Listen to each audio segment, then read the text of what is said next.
Hello, everyone, and welcome back to another enlightening episode of the medDesign podcast, where we illuminate the stories and ideas of healthcare's groundbreaking innovators. Today, we're excited to welcome Dr. Daniel Dow, a radiologist turned innovation leader with a remarkable vision for the future of healthcare. Dr. Dow wears many hats: Chief Innovation Officer at Healthcare Shares, Director of the Diagnostic Imaging Program and Medical Operations at Health Help, and a mentor at Health Wildcatters, just to name a few. Dr. Dow represents the new breed of healthcare professionals who are seeking to empower their peers through entrepreneurial endeavors. He's turning the tide in the healthcare industry by promoting increased ownership and participation by physicians in the business aspects of their field. From his early days as a radiologist to his current innovative work, Dr. Dow's journey speaks volumes about his commitment to reimagining healthcare. His belief in merging time-honored medical traditions with the latest technological advancements through modern investment vehicles is set to transform the industry and bring about a new era of patient care. His expertise in healthcare entrepreneurship and utilization management will provide us with unique insights into the state of the industry and the future of what lies ahead. We'll explore his current projects, delve into his passion for healthcare innovation, and uncover his strategies for navigating this complex industry. So buckle up as we embark on this fascinating conversation. Dr. Daniel Dow, let's dive in. Welcome. Thank you, Jared. I appreciate the very kind and generous profile introduction. You're very welcome. We're happy to have you here. So I think, we'll just get started off talking about Healthcare Shares. If you could just tell us a little bit about it, how it got started, when is it going live, and also just how do you get involved as well? Yes, thank you. So Healthcare Shares is a digital marketing and advertising company with the objective to help healthcare entrepreneurs obtain funding for their companies through angel investors, primarily physicians. And so the strategy is to directly market through LinkedIn advertising physicians who have expressed an interest in becoming an angel investor and investing in healthcare startups, as well as other non-clinical healthcare angel investors. The founder, Lawrence Gerard, this is his second company to found. His first company he founded in 2014 when he was still in college. And the company is Fruit Street Health. It's a pre-diabetic telehealth company. And he raised all of the funding, which was to date $35 million from 500 individual investors, mostly physicians, about 400 physicians. And then the other 100 to 150 investors are healthcare angel investors. And he directly marketed to them through LinkedIn. During the past 9 years, many healthcare entrepreneurs that he interacted with at events expressed an interest in helping them to raise funds for their healthcare startups directly from physicians and healthcare angel investors. And there's a lot of advantages to this style of marketing and fundraising in that the physicians, they can act as both investors and advisors and mentors and even future clients and customers. The way that I became involved with the company is actually he reached out to me about investing in Fruit Street Health, which I ended up investing a little bit. He reached out to me the beginning of 2021. But when he told me about his idea for Healthcare Shares, I was much more interested in investing in and being a part of Healthcare Shares. Okay, that's wonderful. And so essentially Fruit Street was the inspiration behind Healthcare Shares. Was that how we sort of found a need in the market for a healthcare specific crowdfunding platform? Yes, it was basically the other healthcare entrepreneurs, as I mentioned, that he interacted with, their expression of interest in him helping them basically led to that idea. So for sure. That's a cool, unique insight. And then, I guess with the crowdfunding apparatus, the opposite of that would be getting money from VCs. And VCs are sort of a easy target for criticism in a lot of ways. But, for all the flack they get, they take on a lot of risk. When you're working in the startup industry, it's all about risk. There's no guarantee that anything that you invest in is actually going to go to market. And so, they're notorious for kind of the spray and pray method to some degree. And also at the same time, they're known for those really, I guess, poor terms for a lot of their founders and whatnot. In your eyes, where does raising capital from a VC go wrong for startups and founders? And then I guess what's the brighter side of that for crowdfunding via something like healthcare shares? Yes, you bring up great points. And, I'm a strong believer in investing in general, and I've participated myself in venture capital and private equity investing. So I think that many people view crowdfunding as a disruption to venture capital and private equity. However, the way that I perceive it is more as, something like an adjunct that increases the number of physicians that can actually invest. But as far as differentiating the model of healthcare shares from like a venture capital group, typically, and again, venture capital, private equity, crowdfunding, they're all just tools. And so any tool can be used in a very positive way, or it could be used in a negative way. But having said that, venture capital's groups, because of all of the risk that they take on, they have to look at thousands of companies. And so they may only invest in one out of 1,000 companies that they look at.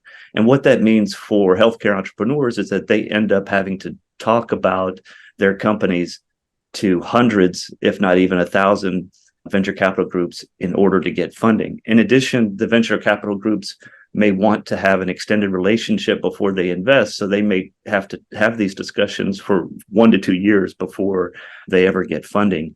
Another advantage of the crowdfunding model versus venture capital groups is that venture capital groups typically want to have board seats within the company, and they also take significant percentages of the company for the money that they invest.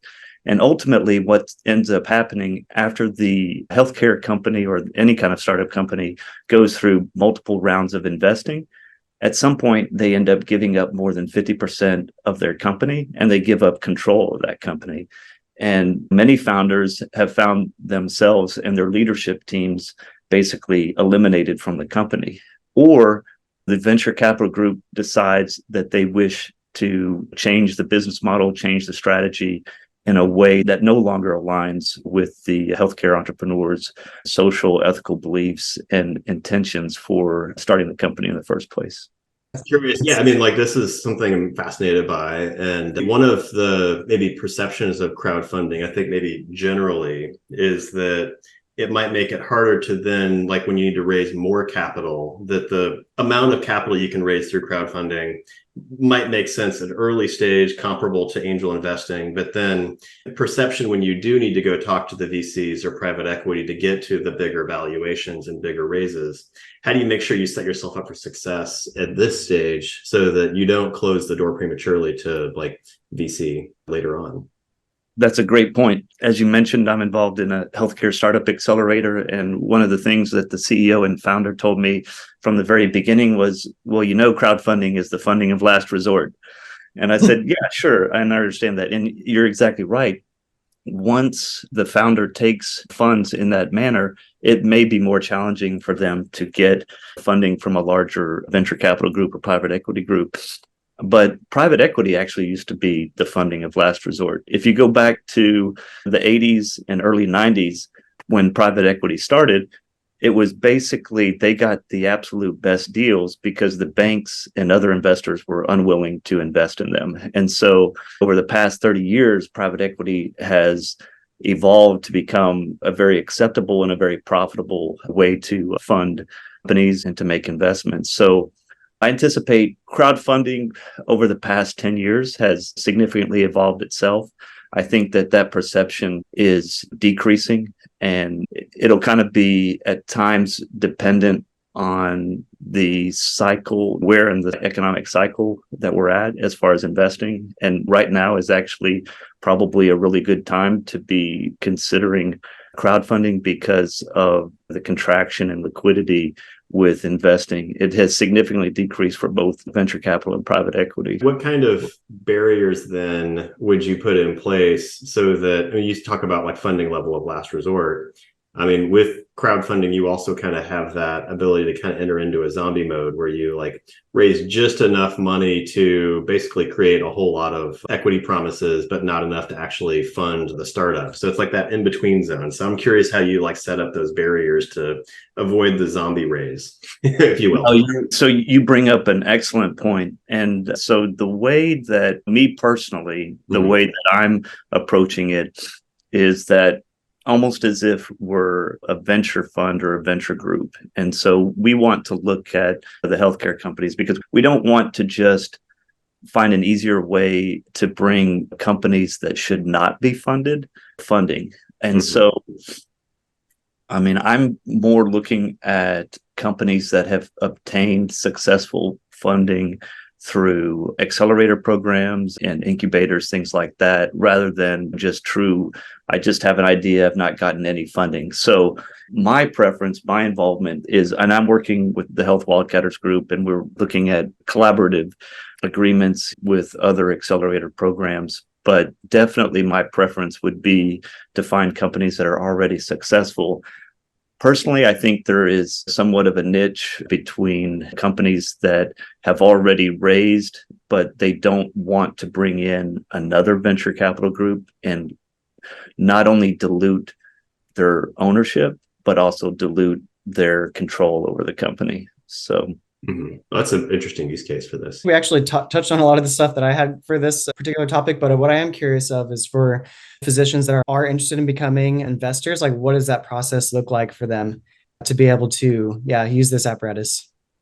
So right now we're just working with accredited investors, so physicians, and we have a third party that does all of the accreditation work for HealthHelp.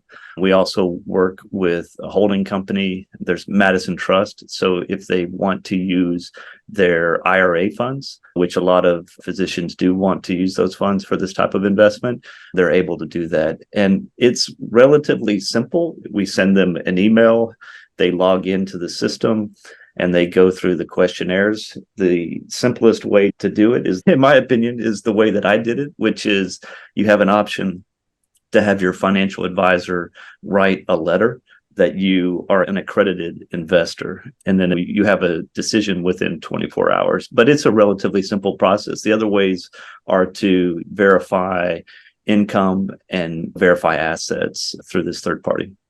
Okay, so it's not as scary of a process as I guess it sounds like. No, the actual just getting started is relatively painless. Yeah, just have to have the paperwork ready to go and be able to prove the assets. And so I guess, also I did want to talk about your journey from, going from being a radiologist to an innovator, and you have a very interesting family background as well. And so you're a third generation physician. So how did this background of your familial history influence your career trajectory eventually? And so what were also like the specialties of the physicians that came before you and your family? That's really fascinating. Yes, thank you. So my father was primary care physician and emergency medicine, and my grandfather was primary care, and they both owned their own clinical practices. They both had autonomy over not only the practice of clinical medicine, but also their own business practices of their clinics. So they could basically, for the most part, make decisions about healthcare based on shared decision making with the patient and determining what was best. They were not limited by the influences of the business of healthcare. My father practiced until the end of 2003. Both my father and grandfather trained and practiced medicine in Canada. That's where I'm originally from. They both trained at Queen's University. My grandfather practiced his entire career in Canada. My father practiced about half of his career in Canada and half of his career in the United States. And as a kid, obviously, I went to clinic with him and things like that. I actually worked with him as a teenager and early 20s as well in his practice. And so I, not only from stories from my grandfather, but also just from my own experiences and what I witnessed with my father's practice, I truly witnessed a transformation, a transition predominantly in the business of healthcare. Obviously, there was great technological advances that occurred in the 80s and 90s and 2000s going on even in the present, obviously. But I did not see the changes in the business of healthcare as positive. One of the single most negative things that I saw was in the 80s, the insurance companies no longer protected the patient from keeping their own primary care physician in network. So prior, and I think it was maybe around 85, 86, something like that, that the insurance legislation was passed where the insurance companies no longer had to move a patient's primary care provider in network. They could just determine whether physicians were in network or out of network based on their employer or based on who signed up for the different programs. And so that, to me, that was kind of the beginning of the deterioration of the long-term patient-physician relationship. And to me, that's one of the most important fundamental aspects of medicine, is that long-term relationship built on trust and shared decision-making, where the primary care physician, he knows you, he knows your family, your parents, he knows your siblings, your children. He knows what you look like when you're healthy, and he knows what you look like when you're ill. He knows what type of patient you are, whether you're one that doesn't go to the doctor until you're basically on death's doorstep, or if you're the kind of patient that even with a minor pain that you're going to present for treatment. And I think that has contributed to a significant increase or in the utilization and overutilization of the healthcare system in general. As you're describing that, I mean, there's a book called The Good Life, which describes basically, it's a Harvard study that's been conducted since I think like the 1930s. And it's a longitudinal study that looks at happiness and well-being over lots of people over a long period of time. And they've had like an 80% continuation with the study rate. And one of their key findings was that the number one source of health and longevity is the quality of your relationships. And you just spoke to that of like the deterioration of the physician, primary care physician relationship with their patients is detrimental to the health of the patient population, but also to the physicians as well. 100% agree. Yeah. And, you're seeing year over year increases in physician, clinician, and healthcare worker burnout.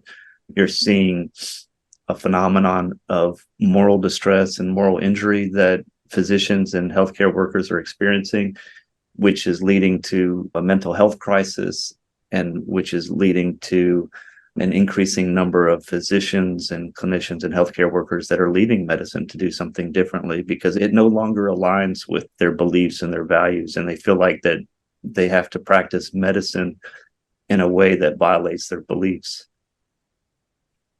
And it's kind of left the door open for a newer, I won't call it newer, one of our past guests called it a vintage system, which is like direct primary care, which is something that for me, I wasn't really aware that you could almost pay like a subscription model to kind of like renew that sort of long-term patient relationship. And maybe a model like that is something that sort of takes over in the long term. I think that's yet to be seen, but hopefully there are some more advances towards restoring that type of relationship, because I think it's beneficial for all of us. I've never experienced anything like that. Well, I guess I have. I had a pediatrician for my whole life, and that was wonderful until I was like 17 or 18 or whatever. She was completely wonderful. And just like how you said, she knew so much about me. Treating me felt like it was a little bit easier because, I'd been there since I was a little kid, And I guess as an adult, I think having that relationship again with the physician would be really cool. I'm sure extremely beneficial, like how you're saying. No, I agree with you 100%. And your example of a pediatrician is a perfect example. So my wife and I use, for our three sons, who my oldest is 22, my middle is 19, and my youngest is turning 16 soon. And we've used just the same two pediatricians, and they do not take insurance. They have a very small office. It's just the two pediatricians. They're typically only one is practicing at the time, and they typically have one nurse and one staff worker. So it's very, very small office, limited overhead. We pay cash, and even considering that I pay cash, I know that they've saved me a tremendous amount of money because they're always there. Because they have a low overhead, they have a low patient population that they serve. They're able to have those very intimate relationships with their patients and the parents, and they're willing to come up and see you at the office and treat you nights and weekends to keep you out of the ER. Compare that to my friends will call me, not infrequently, to say, hey, look, hey, this is what's going on with, my son, Adam. He's got these breathing difficulties. And I called and I was like, well, so have you called your pediatrician? Well, yeah, I called the pediatrician, but I got this nurse practitioner, I got this PA that I've never seen before. And after a 5-minute conversation, they said that I need to go to the ER. And do you think I need to go to the ER? And I'm a radiologist. I'm not a pediatrician. I'm not even, primary care physician or anything like that. And I'm like, well, let me see. And I have UpToDate, which is a resource for physicians. And I'll kind of look up and try to ask some questions and help them as much as I can. But yeah, it is very dysfunctional. And you can see how that dysfunction just leads to overutilization and increased costs. So. Mm-hmm. Just to build on that, I mean, we're talking about kind of like the hands-on aspect of healthcare and almost the public good of healthcare, where you're treating the whole person, and then you've got the business side of that, and from an investment standpoint, or maybe even from like a collection of physicians investing, where they can be able to keep that in mind. I mean, do you see that as more of almost like activist investing of trying to return healthcare back to how it should have been, or how do you square those two? Yeah, no, I definitely view it as social impact investing in healthcare, which is something I'm very interested in. Part of my transition from a clinical career in radiology to a non-clinical career in something else, which at the time that I transitioned, I wasn't sure what I was going to go into, was to spend the time that I have left trying to serve others and to improve the dysfunction of the business of healthcare. I mean, personally, I think there's a lot of efforts and a lot of interest and excitement about transforming healthcare with new technologies. But I think that the low-hanging fruit with the greatest opportunity to do the greatest good is really just reforming the business of healthcare and restoring physician autonomy, restoring the long-term patient-physician relationship, improving satisfaction of physicians, clinicians, and healthcare workers and patients. There's a tremendous amount of dissatisfaction in trying to reduce the level of burnout that physicians are experiencing and to create strategies that enhance the patient-physician relationship and support that and allow physicians to practice in a way that aligns with their ethical beliefs and values. When we talk about burnout, Ty and I just got a really good learning on this recently as well, which is burnout is more than just people leaving the space. It's people's health at the end of the day. It's people's mental health. It's people's physical health. And when physicians or anyone's experiencing burnout, I mean, this is not just like, oh, I need a new career. This is, in some cases, this could be a life or death or a chronic illness that is the result of this sort of thing. And so for us to be able to support our physicians better and support sort of the entire system, just making it more humane, like how you kind of talk about bringing humanity back to healthcare. It's something that I think that a lot of us have a need and a want for. No, I definitely agree. People worry about the cost of healthcare. And so the business executives are looking for ways to be more efficient. And one of those ways in being more efficient is trying to squeeze more productivity out of the physicians, clinicians, and healthcare workers. And unfortunately, that's leading to an increased level of burnout just because of the higher workload. So, yeah, I completely agree that there's opportunities to improve the system by looking for ways to enhance relationships rather than looking for ways to just be more efficient. Absolutely. Something I did want to touch on also was the moment that sort of catalyzed your transition from being solely a radiologist and then going into the business side of things. Because I think that for a lot of physicians, a lot of them are kind of scared to make that jump. It's like you've specialized in something for so long, and this is like what you this is your bread and butter. This is what you know so well. And business, at the end of the day, there's a lot of failure. There's a lot of hardship that comes with that. And people are kind of scared to make that transition sometimes. And so what was that sort of like key moment for you when you decided, yes, this is that transition moment for me? Yeah, it was kind of a journey that occurred over about a 5-year time interval. It started in 2015. My oldest son, who's just graduated college, but he was a freshman in high school, and he attended a high school, Jesuit high school of Dallas. It's only for high school students, so he was new to that school, and they have a very service oriented, philosophy that's committed to working for justice, loving, open to growth, intellectually competent, and just seeing how that impacted him and kind of changed who he was. I felt like I was kind of evolving and changing along with him. And then when he left to go to college, I realized that my time with my three sons was limited. So he left in fall of 2019 to go off to university. And I had already been feeling like I was wanting to transition into something else, but I didn't really know what it was. I had become increasingly frustrated with the business of healthcare. And so he left, and then his spring semester of his freshman year, COVID occurred. And so he moved back home. And I was fortunate in the sense that the group I worked for was primarily rural outside of Dallas. And so we were less impacted and affected by COVID, both physically and then also on a business level. But we were still impacted, and not all of the physicians felt this way, but I wanted to spend more time with my son.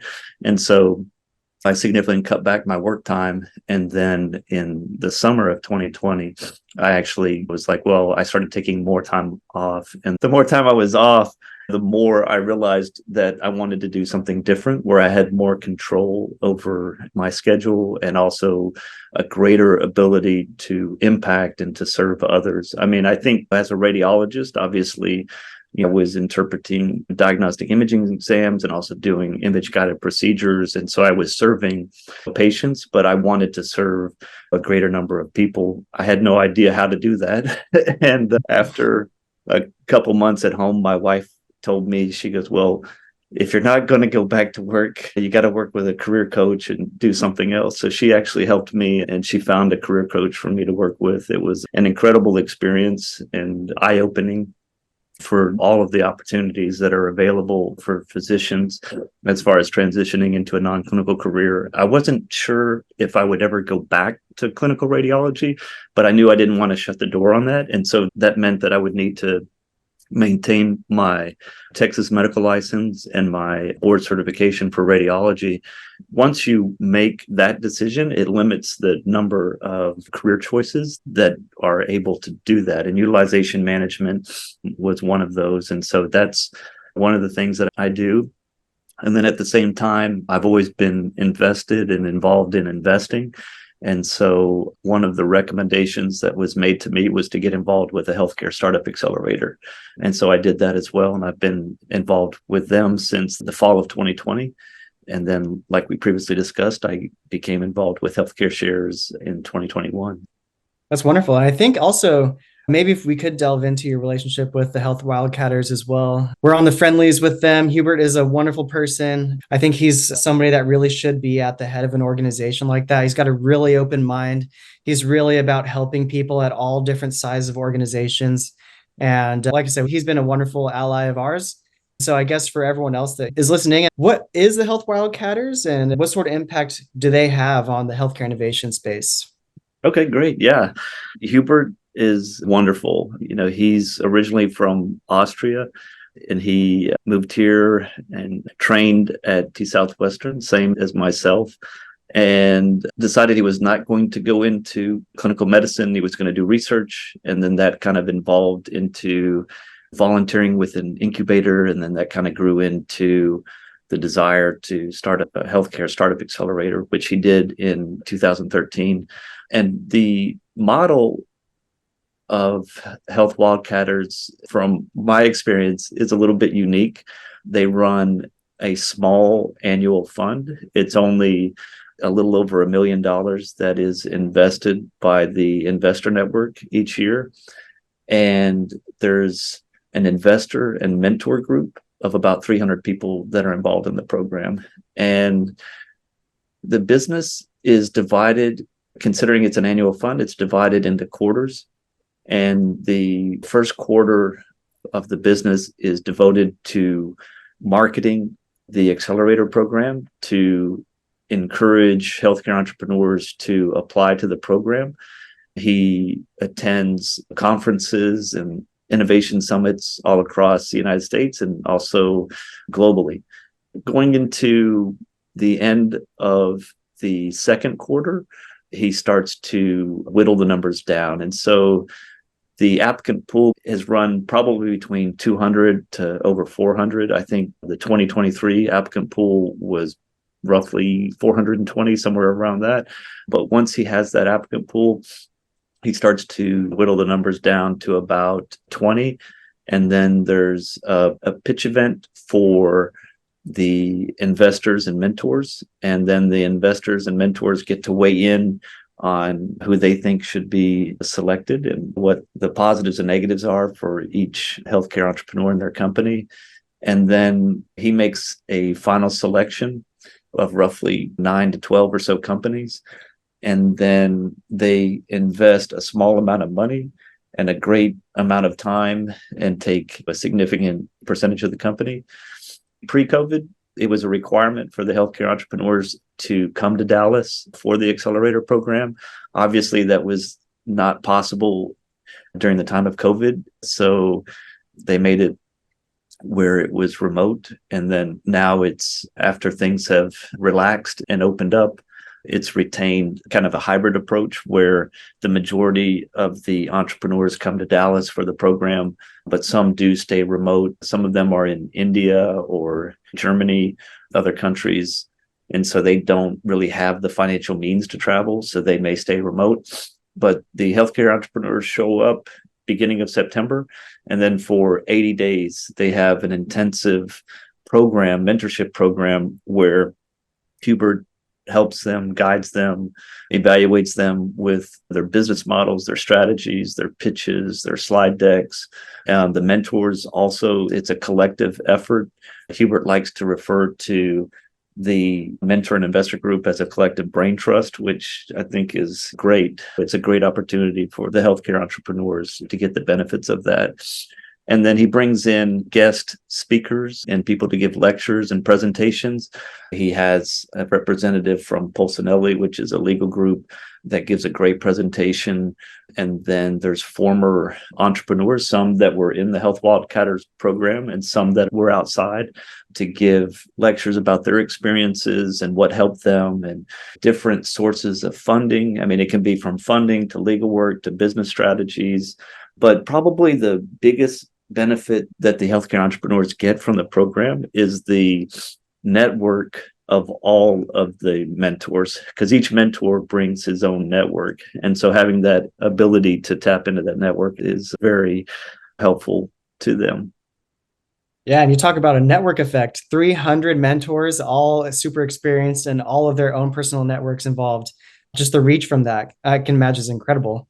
And so also tell us a little bit about your role as a mentor at Wildcatters as well. What's that been like for you? Yeah, so it's been great. As I mentioned, I try to participate as much as possible with the accelerator program. Last year, I actually tried to attend a lot of the lectures and events that the healthcare entrepreneurs that were going through the program, and they kind of joked and said I was the 12th cohort or something like that, which it was a great experience, and I hope to do that again. But I think the two key ways that I help out with is, I mean, obviously, if it's related to radiology or diagnostic imaging or utilization management, I can give my own perspective and thoughts and evaluate their business model, their product, their service, whatever it is, based on my experiences. If it's outside of my experiences and knowledge, then I try to connect them with people within my network that can help them. And then obviously the funding part, that's something that is vitally important to all of the healthcare entrepreneurs, is obtaining funding. So I try to help them. And that's partly how, obviously, Healthcare Shares is a startup in itself. And so just like any startup, we're constantly fine-tuning our business model. And so a lot of the fine-tuning came from my experiences with trying to work with the different healthcare entrepreneurs on funding. Mm-hmm. And so I guess, is funding probably the most fundamental challenge you've come across for some of the startups that you've been mentoring as well? I think it's more a universal. Yeah, I mean, in order to get the funding, they have to get the business model, the business strategy correct. They have to focus. And so that's something for the healthcare entrepreneurs. A lot of them, I mean, my youngest son has significant ADHD, and I definitely would have been diagnosed when I was young and probably would be diagnosed now. But a lot of the healthcare entrepreneurs are the same way. And so, as you know, focus is a challenge. Focus is very important in a startup because you want to be focused on one problem with one solution so that you can present that in a way that the investors can understand and have confidence that you're going to be able to execute on the problem set. So I think focus is a big issue. Obviously funding, and then just having the right network, the right opportunities. So there's one company, when I met Hubert for the first time, it was, I believe, October of 2020. And as I mentioned, there's an annual fund that he does. And so I missed the annual fund in 2020. I was too late, but I decided to invest in one of the companies within the fund, which was a company called Alluria. And they're interestingly enough, they're a solution for ADHD. And so it's a wearable technology combined with AI to give an objective evaluation, to give objective data concerning ADHD and the efficacy of the medication. So they look at pharmacokinetic curves of the ADHD drug, and they compare that to the data that they get from the wearable technology, including things like motion and specifically angular motion, heart rate, things like that. But they have a whole host of metrics that they look at as far as to determine that efficacy. But I decided, with my own personal experience with a son that has ADHD, and I am ultra conservative when it comes to medicine in general, especially medications, surgical procedures, things like that. I mean, I look at those as last resort. I want to look at any kind of alternative therapy, whether it's psychotherapy or there's video games now to help treat ADHD. But having said that, I've worked with them since January of 2021, and my mentorship is really just about my own personal experiences with my son, what things are important to me as a parent, as far as that relates to the business model and the business strategy, and then connecting them with people within my network to help them. Sounds like it's been a wonderful journey so far. Something else that I think comes to my mind as well is, and I think you alluded to it as well earlier on, which was there has to be some level of synergy between Wildcatters and healthcare shares as well. And so what does that sort of cross collaboration, if any, look like for you guys? Yeah, I mean, there's definite collaboration. Healthcare Shares is a global company, just like Health Wildcatters. Lawrence actually lives in London. He's from New York, but he lives in London now. Several of the companies that we have met with are international companies. And so there's definite, and we're a funding solution, for the cohorts within Health Wildcatters, and we're looking to help them to obtain funding. So yeah, there's definite opportunity for collaboration. And again, we're a relatively new startup and still trying to determine what's the best way for that collaborative partnership to move forward. Absolutely. Yeah. Well, as you guys progress along, I'm sure some wonderful things will come of that. And we're coming up 10 minutes left. So I still wanted to talk about utilization management and why it's crucial in healthcare today and in the industry. And maybe if you could just delve into that a little bit as well. Yes, definitely. So, I mean, I think every discussion about healthcare and utilization management should begin with the concept that healthcare is a limited resource. I mean, we have staffing shortages now with physicians and nurse practitioners, PAs, healthcare workers. These staffing shortages are leading to delays in getting appointments. Anybody who's tried to make an appointment with a specialist would definitely agree with that statement. So considering that, and also considering the increasing cost of healthcare, utilization management, to me, is one of the most important challenges to address. It's absolutely necessary. In my own personal life, I hate fraud, waste, and abuse. So it actually was not too big of a leap, for me to consider utilization management, at least as a part of what I am focused on. And that's the mission of utilization management, is to eliminate fraud, waste, and abuse from the healthcare system. There's different types of problems within utilization management. Like I mentioned, there's the issues of fraud, waste, and abuse, but there's also overuse, misuse, and underuse. And so people may not be as familiar with those concepts, but an example of underuse would be antibiotics that are needed to treat a specific condition that aren't provided. They're medically necessary and appropriate, but they're not provided. A surgical procedure, that could treat a condition like a large fibroid uterus that's not employed, that would be underuse. Overuse is what people are more familiar with. And that's unfortunately the current system, where the business of healthcare is focused on profits within healthcare, and profits are important for a business to succeed, but it can definitely be taken too far. And so we're now in a situation where different hospitals are competing against each other to be able to provide the most lucrative procedures. And an example would be like spinal surgeries, things like that. You'll see a lot of marketing and advertising. So anytime you see a significant amount of marketing and advertising for a healthcare service, whether it's surgery or medications, things like that, I think it's appropriate to be a little bit concerned and definitely scrutinize the need for it.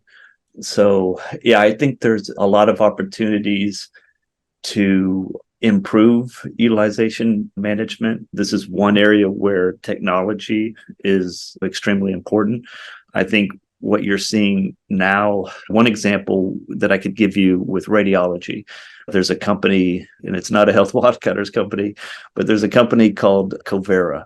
And their business model is to identify centers of excellence. And so they use AI and machine learning tools to evaluate images from studies and compare those to the reports that are generated by the radiologists, and to see if they are accurate. So they use the AI and ML to determine accuracy. And then they not only are they looking at centers of excellence, but they're also looking at individual radiologists. And then they use that tool to steer imaging studies to those physicians. Now, that's the current model. And then hopefully the future, I think there's more opportunity to help the underperforming radiologists than there is for the steering, because the underperforming radiologists still have to work because we have staffing shortages. So the tools in the future will be used to enhance the accuracy and reduce the number of diagnostic errors by all radiologists. So I think that's a very exciting area that's occurring that not only affects quality, but also utilization management. And then another one would be, everybody's excited about generative AI and ChatGPT. And there was actually Epic announced a partnership. Epic's a electronic medical record, one of the largest. And they announced a partnership with ChatGPT. And so there's opportunity to incorporate utilization management real time. And so right now, utilization management is done after the imaging study is requested. Now, there's some component at the time, but it's typically not with physician engagement, because typically it's not a physician that's entering the request. It could be a nurse or a referral coordinator.